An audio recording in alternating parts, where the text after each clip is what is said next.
Eh Bonsoir, bien, bonsoir Sandrine. Sandrine, bonsoir. Manuel, bonsoir. Bon, Pierre n'est pas là. On le savait déjà depuis plusieurs jours, puisqu'il est en déplacement pour son travail en Allemagne. C'est dommage, parce que c'est tout de même un excellent intervenant. Donc, c'est comme ça. C'est comme ça.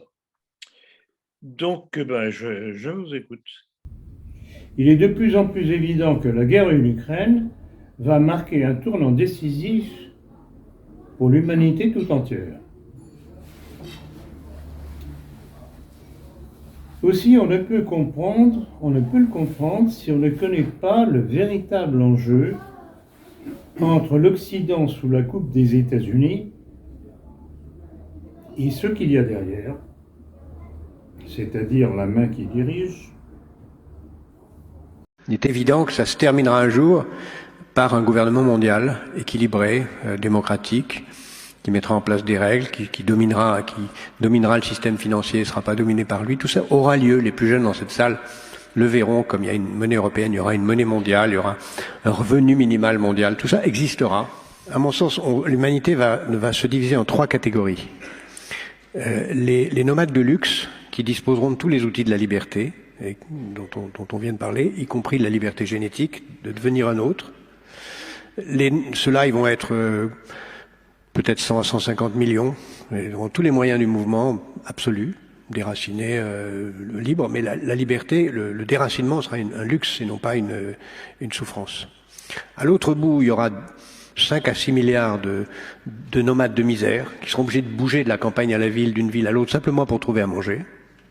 Et au milieu, il y aura une catégorie centrale, une sorte de classe moyenne, qui vivra dans l'espérance illusoire de rejoindre les nomades de luxe et dans la terreur réelle de basculer dans l'infranomadisme. Et qui les regardera les uns à la télé dans les journaux qui leur montrent la vie des nomades de luxe et qui, à la télé, se réjouira de voir le spectacle de la misère des autres en se réjouissant de ne pas en être. Ça, c'est les 3 catégories qui sont en train... Et la Russie de Vladimir Poutine. Il ne s'agit donc pas d'une simple guerre entre la Russie et l'Ukraine,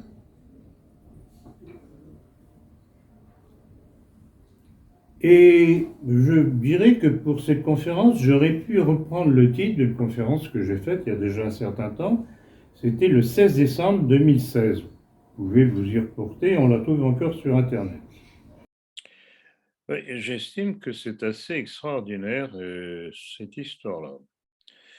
D'abord, en tout cas, il faut relever que ça fait très, très, très mauvais effet au sein de la police judiciaire, au point que, notamment la police judiciaire de Marseille, ça a été l'explosion. Vous allez le payer très cher, les Européens. Mais à un point où vous n'avez même pas notion de quoi on parle. Il n'y aura pas d'holocauste pour vous avec des trains qui vous emmèneront au four crématoire. Ce sera sur place, l'égorgement. C'est marqué aussi dans les livres.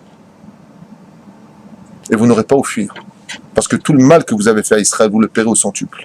Quand l'Italie disparaîtra, quand Édom, c'est pour ça que le QG de la chrétienté qui vient de Esav se trouve là-bas, quand cet endroit-là disparaîtra, et c'est ce que va faire l'islam, il s'occupe. L'islam, c'est le balai d'Israël, sachez-le. C'est-à-dire que au lieu qu'on fasse tout le travail, et on voit Ishmaël pour régler le problème. Quand il va débarrasser tout ça et que le va revenir chez nous, alors c'est Melech HaMashiach.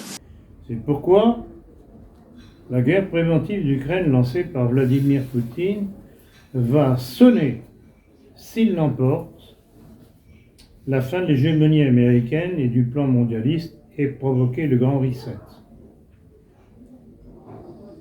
Mais ce ne sera pas celui prévu par les Jacques Attali et ses coreligionnaires du complot mondialiste messianique, d'où leur affolement.